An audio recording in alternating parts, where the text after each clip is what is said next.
अगर आपको slip disc sciatica की दिक्कत है, अगर आपके कमर से होते हुए पेन काफ मसल में जा रहा है, आप अपना बेसिक काम नहीं कर पाते, चलने फिरने में बहुत दिक्कत होती है, उठने बैठने में बहुत दिक्कत होती है, रात में जब आप सोते हैं तो कमर में काफ़ी दर्द होता है, तो आज का ये वीडियो आपको पूरा देखना चाहिए।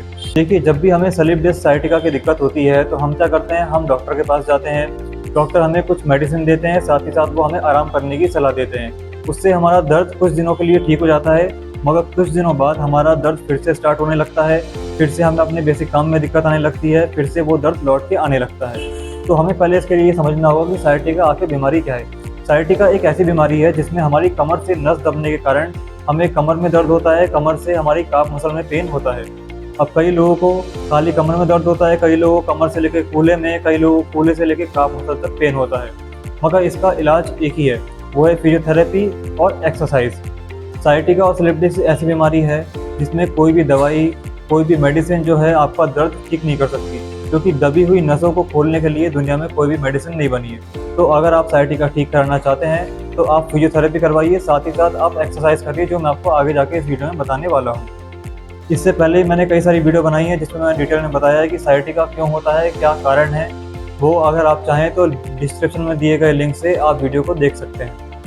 तो अब आप इस वीडियो को पूरा देखिएगा। इस वीडियो में मैं आपको कुछ एक्सरसाइज बताने जा रहा हूँ, जो अगर कोई एक्सरसाइज आपको समझ में नहीं आती है तो उस एक्सरसाइज को आप दोबारा देखिए, सोच समझ कर आपको एक्सरसाइज करनी है, क्योंकि हर एक्सरसाइज को आपको ध्यान से करना है। अगर आप सही तरीके से एक्सरसाइज नहीं करते हैं तो आपका दर्द ठीक नहीं होगा, आपकी दबी हुई नस कभी भी नहीं खुल पाएगी। तो अब हम एक्सरसाइज शुरू करने जा रहे हैं, मगर एक्सरसाइज शुरू करने से पहले हमें थोड़ा सा वार्म अप करना है, क्योंकि अगर हम वार्म अप नहीं करेंगे तो हमारी मसल में एक स्टिफनेस बनी रहेगी, जिसके कारण हमें एक्सरसाइज करने में काफ़ी दर्द होगा, साथ ही साथ आपकी नस भी चढ़ सकती है अगर आप वार्म अप नहीं करेंगे तो वार्म अप करने के लिए यहाँ मैं लेट जा रहा हूँ और अपने पैरों को, मेरे पंजों को आप देखिए, मैं इस तरह से आगे पीछे चलाऊँगा। आप चाहें तो 5 मिनट टहल सकते हैं वार्म अप करने के लिए, या इस तरह से अपने पंजों को 5 मिनट चला सकते हैं। इस वीडियो को आप पूरा देखिएगा, क्योंकि कोई भी एक्सरसाइज मिस नहीं होनी चाहिए और कोई भी एक्सरसाइज जो है आप गलत तरीके से ना करें। साथ ही साथ मैं लास्ट में आपको एक इम्पॉर्टेंट टिप दूंगा, जिससे आपका दर्द काफ़ी कम होगा, आपका ब्लड सर्कुलेशन अच्छा होगा और आपकी साइटिका की दिक्कत में भी आपको काफ़ी आराम मिलेगा। नाउ हम बताने जा रहे हैं हमारी फर्स्ट एक्सरसाइज। इस एक्सरसाइज को आप ध्यान से देखिएगा। इसके लिए मैंने यहाँ अपने दोनों घुटने मोड़ लिए हैं। मैं अपने लेफ्ट लेग को अब कुछ इस तरह से यहाँ पे रख दूंगा। उसके बाद दोनों हाथों की मदद से मैं अपने घुटने के नीचे, दूसरे वाले पैर के घुटने के नीचे इस तरह से एक ग्रिप बनाऊंगा और उसके बाद अपने राइट लेग को इस तरह से उठाऊंगा। जब आप इस एक्सरसाइज को करेंगे तो आपके दोनों काफ मसल में, दोनों कूल्हों में काफ़ी तेज़ खिंचाव महसूस होगा, जिसके कारण आपकी जो दबी हुई नस है वो धीरे धीरे खुलने लगेगी, आपका ब्लड सर्कुलेशन इंप्रूवमेंट होगा और धीरे धीरे आपका पेन भी कम होने लगेगा। इस तरह से हमें ये एक्सरसाइज करनी है। 10 से 15 बार आप इस एक्सरसाइज को कर सकते हैं। आपको 10 से 15 बार करनी है, उससे ज़्यादा नहीं करनी है। अगर आप ज़्यादा करेंगे तो स्टार्टिंग में आपका दर्द और भी बढ़ सकता है। इस तरह से हमें इस एक्सरसाइज को करना है। मैं अपने पैर को यहाँ उठाऊंगा, 1 सेकंड के लिए होल्ड करूंगा और फिर नीचे ले आऊँगा, फिर से मैं उठाऊंगा, ऊपर रखूंगा और फिर मैं नीचे ले आऊँगा। ध्यान इस बात का रखना है कि ज़बरदस्ती नहीं करनी, पैर अगर यहाँ तक जा रहा है तो यहीं तक लेके आएँ। ये कोशिश ना करें कि पैर बिल्कुल सीधा हो जाए, ऐसा नहीं करना है, क्योंकि उससे जो है आपकी नस चढ़ सकती है और आपका दर्द और भी बढ़ सकता है। इस तरह से आराम आराम से मैं इस एक्सरसाइज को करूँगा। सेम एक्सरसाइज हमें रिपीट करनी है अपने दूसरे पैर से। इस तरह से मैंने यहाँ पे अपने पैर को इस तरह से फंसा लिया और देन अपनी एक ग्रिप बना ली। उसके बाद मैं कोशिश करूँगा मेरा पैर सीधा रहे और मैं अपने इस पैर को भी सेम तरीके से उठाऊँगा। 10 से 15 बार इस पैर से मैं ये एक्सरसाइज करूँगा और 10 से 15 बार इस वाले पैर से मैं ये सेम एक्सरसाइज को रिपीट करूँगा। नाउ हम बात करेंगे सेकंड एक्सरसाइज की। इसके लिए भी मैं अपने दोनों घुटने मोड़ लूँगा और अपने घुटनों को सेम उस तरह से ही मैं यहाँ पे रख लूँगा। अब हमें क्या करना है कि एक हाथ हमें अपने घुटने में रखना है और दूसरे हाथ से हमें हमारी एड़ी को पकड़ना है और उसके बाद मैं अपने घुटने को आगे की तरफ प्रेस करूँगा। 1 सेकंड के लिए मैं प्रेस करके होल्ड करूँगा। यहाँ पे मैंने 1 सेकंड होल्ड किया और फिर से मैं वापस अपने घुटने को ढीला छोड़ दूँगा। फिर से मैं इस एक्सरसाइज को रिपीट करूँगा। सेम प्रोसेस रहेगा हर बार और हमें इस एक्सरसाइज को भी काफ़ी आराम से करना है, क्योंकि ओवर प्रेशर के कारण आपकी नस दब सकती है और भी ज़्यादा, या आपकी नस चढ़ सकती है, जिससे आपको काफ़ी दर्द होगा। तो प्रेशर उतना ही लगाइए जितना आप बर्दाश्त कर पा रहे हो। अति से ज़्यादा जोर लगाने की ज़रूरत नहीं है, वरना आपको दर्द की शिकायत हो सकती है।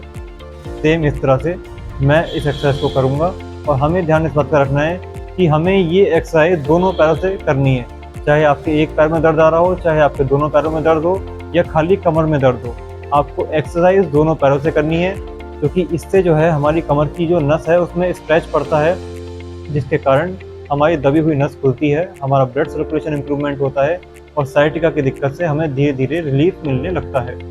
अब मैं दूसरे पैर से सेम इस तरह से करूँगा। अपनी एड़ी को मैंने यहाँ पकड़ लिया है, दूसरे हाथ को मैंने घुटने पर लगा दिया है, कमर बिल्कुल सीधी है, और मैं यहाँ इस तरह से 10 से 15 बार इस एक्सरसाइज को रिपीट करूँगा। दिन में एक ही बार आपको ये एक्सरसाइज करनी है, ये नहीं है कि दिन में 2 दफ़ा या 4 दफ़ा आप इस एक्सरसाइज को कर रहे हैं। सुबह भी करिए, शाम भी करिए, ऐसा नहीं करना है। दोपहर में इस एक्सरसाइज को करिए या दिन में एक बार करिए, बार बार इस एक्सरसाइज को आपको नहीं करना है। और यहाँ पे मैं 15 लॉट्स इस एक्सरसाइज के करूँगा, दोनों पैरों से बिल्कुल बराबर। नाउ हम बात करेंगे हमारी नेक्स्ट एक्सरसाइज की। इसके लिए आपको अपने हाथ को अपने घुटने के नीचे फंसा लेना है, और उसके बाद अपने घुटने को अपने पास लेके आना है। जितना आप ला पाएँ उतना ही लेके आइए, ज़्यादा प्रेशर आपको नहीं लगाना है। इसमें ध्यान इस बात का रखना है कि घुटने के ऊपर हाथ नहीं लगाना है, आपको इस तरह से घुटने के नीचे लगाना है। छोटी छोटी बारीकियों का ध्यान रखना है, और ओवर प्रेशर ये एक्सरसाइज नहीं होनी चाहिए। अब मैं यहाँ पे एक बार में एक घुटने से एक्सरसाइज करूँगा, उसके बाद अपने दूसरे पैर से मैं ये एक्सरसाइज करूँगा। यहाँ पे मैंने 2 सेकंड होल्ड करा, उसके बाद मैंने अपने पैर को छोड़ दिया। अब मैं इस वाले पैर से ये एक्सरसाइज करूँगा, 2 सेकंड के लिए मैं होल्ड करूँगा, 2 सेकंड बाद मैं छोड़ दूँगा। प्रेशर मैं उतना ही लगाऊँगा जितना लगाना मेरे लिए इनफ है, अति से ज़्यादा जोर मैं नहीं लगाऊँगा। इससे भी आपकी जो कूल्हे की नसें हैं वो खींचेंगी, जिसके कारण स्लिप डिस्क साइटिका की दिक्कत में, आपकी जो डिस्क बल्ज हो गई है उसकी दिक्कत में आपको काफ़ी आराम मिलने लगेगा।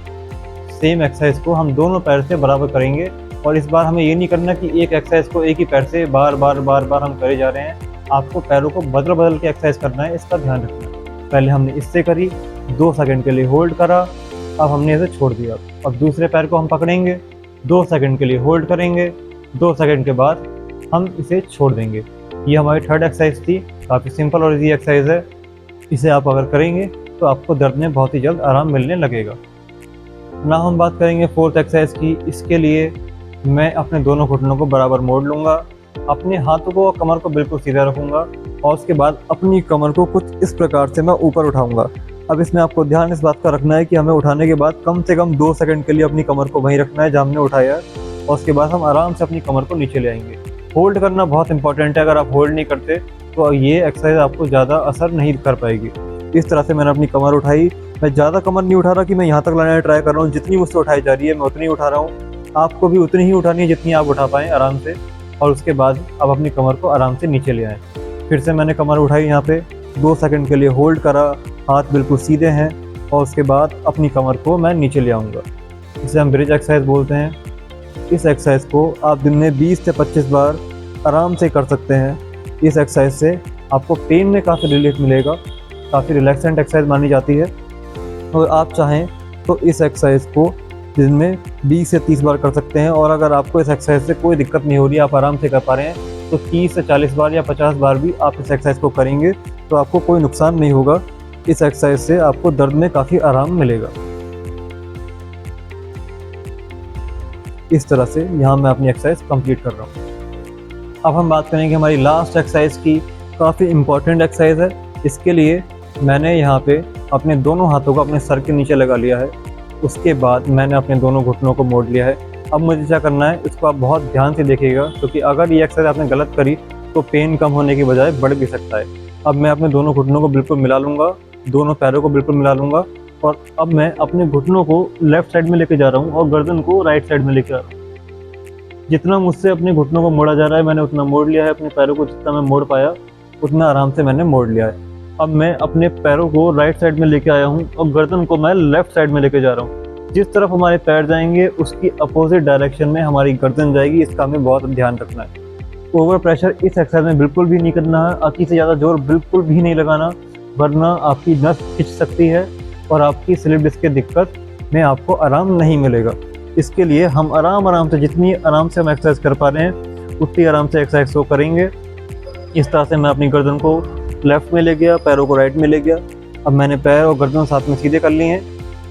अब मैं अपने पैरों को लेफ्ट में लेके जाऊंगा, गर्दन को राइट में लेकर आऊँगा। सिर्फ 5 या 10 बार आप इस एक्सरसाइज को कर सकते हैं। ज़्यादा ये एक्सरसाइज आपको नहीं करनी, क्योंकि काफ़ी हैवी एक्सरसाइज है और इससे भी आपको काफ़ी आराम मिलेगा। क्योंकि जो डिस्क बल्जिंग की दिक्कत है, जिसके कारण साइटिका स्लिप डिस्क की समस्या आपको हो गई है, वो धीरे धीरे ठीक होने लगेगी, वो अपनी जगह पे आने लगेगी, जिसके कारण आपका दर्द भी कम होगा और आप अपने सारे काम आराम से कर पाएंगे और धीरे धीरे आपकी स्लिप डिस्क साइटिका की दिक्कत खत्म हो जाएगी। साथ ही साथ अब मैं आपको लास्ट में एक बहुत इंपॉर्टेंट पॉइंट बताने जा रहा हूँ। आपको हमेशा एक्सरसाइज करने से पहले वार्म अप तो करना है, साथ ही साथ आपको कमर की सिकाई भी करनी है। क्योंकि अगर आप कमर की सिकाई नहीं करेंगे तो ब्लड सर्कुलेशन इंप्रूवमेंट नहीं हो पाएगा और एक स्टिफनेस आपकी कमर में बनी रहेगी, जिसके कारण आपको एक्सरसाइज करने में काफ़ी दिक्कत होगी और आप आराम से एक्सरसाइज नहीं करेंगे। इसके लिए एक हॉट वाटर बॉटल से आप कमर की सिकाई कर सकते हैं। 5 या 10 मिनट अगर आप सिकाई करके एक्सरसाइज करेंगे तो आप आराम से एक्सरसाइज कर पाएंगे। इससे पहले भी मैंने स्लिप डिस्क साइटिका पे कई सारी वीडियो बनाई हैं, आप चाहें तो उन्हें देख सकते हैं।